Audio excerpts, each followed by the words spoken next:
we got a new opening and ending now for Kuroko, and I gotta say that ending is dirty. That ending's so good, like so dang good. It's like opening 2 being done again by GRANRODEO, and I still gotta say, like opening 2, I like it. I like the visuals they do. I like that. I'm still going like season 1's opening 2. I still think that's one of the best ones I've heard. Like compared to the season 2's opening one. It's hard to say at the moment. I think I like this opening a lot more than the first season one. It's hard to say at the moment because I've only heard it like 2 times now.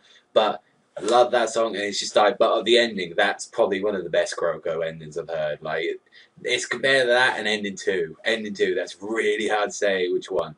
But this episode, it was so good with freaking Aomine showing his destruction on the court. Guy is a monster when it comes to basketball. He does not give a fuck. He will break anything, and I mean anything, whether it's regarding players or freaking hoops. So when you see it like the start of the episode, like Kuroko does his ignite pass, Kai, and it actually breaks through Aomine's defense. What he does, pretty much, he does a corkscrew motion where he sort of bends his hand and pushes it, almost like a Rasengan. Yes, it's pretty much like that.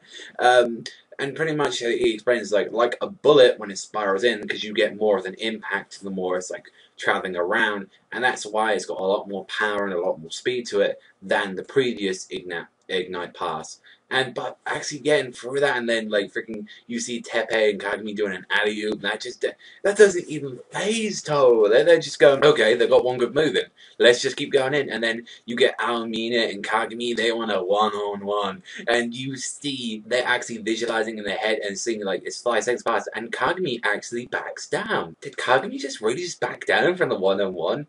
And it shows that during his training, he's matured, which I'm guessing as well, like, maybe that new girl that we've seen in the opening, I'm guessing that might be a master. We've heard, like, something about new master, new girl, like, appear in both the openings, so I guess she's going to be, like, important now, or maybe she's, like, one of the new coaches, because you see already Yosen's coach. I don't think we saw Rakuzan's coach yet, so it might be that, or she might be some, Kagami's teacher. That's what I'm going with at the moment, but seeing that Kagami is not as hot-headed as he was, and he said, you know, I'm still not on your level yet, so he just passes it, and I really expect that. And then Byakuya with the other Toho guy, the shooter, like that, he just, you know, he's just going in, getting 3-pointers all the way, and these two just had an endless battle. And then pretty much you find out how he got so powerful is because of his new skill, which is barrier jumper, which he literally just does a quick step back, really flashy like that, and then makes jumps. He's saying, I just love how cocky he was. He's saying, oh, come on, man, you're so far away like that. And he just slowly goes back like that and just makes the hoop like that. That was epic. And then it was actually because of this, you know, that it was actually causing them to tie. The Phantom Drive, Byakuya's like barrier jumper was causing them to tie. It showed the strongest team. One thing I've got to say, though, the other team members really weren't playing another part in this episode. I felt like it was just Byakuya, Kagami, and pretty much Kuroko's episode this was. Like, I want to see what the other members can do. And we've seen, like, Teppei. Like, he is pretty strong. I still want to see if he's improved in any way or any of the other characters at the moment. I mean, but with Kuroko, with the Aomine one-on-one, like, when we find out the origins of the Vanishing Drive as well. Aomine literally destroys that, since it works on eye perception and Kagami. Pretty much, if you had Kagami in the background, they'd say, oh, the people are going to focus on that. And pretty much how Kuroko does it is when he pretty much goes under like that, and he pretty much passes it, since, you know, it's hard to look like both in directions like that, but if you get dunk and sort of go under them, that sort of like nullifies their eyes and pretty much just slows them down to the precision of like time and all that. That's sort of how Kuroko works with it. However, Aomine, to counter this, he closes his eyes, just goes out and just takes a step back, bitch slaps that ball out of his hands. And when it was like the time out and all that, and Kuroko just got so annoyed, he even destroyed his ignite pass card. He just smacks the ball like no one was ready to pass, and he just got so angry with it. He did the ignite pass Kai, and Aomine just going at that, blocking it with the hand, saying that's nothing.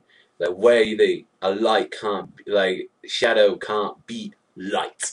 That's what it is. And it's like during the timeout, Kuroko was actually crying because he was like so annoyed how like weak he's just now become. He's had all this training and it's just literally gone down the drain because this one team has just found it out in a matter of minutes. Like, and Kagami now, you know, I'm gonna show you who's boss, and then that ending comes in.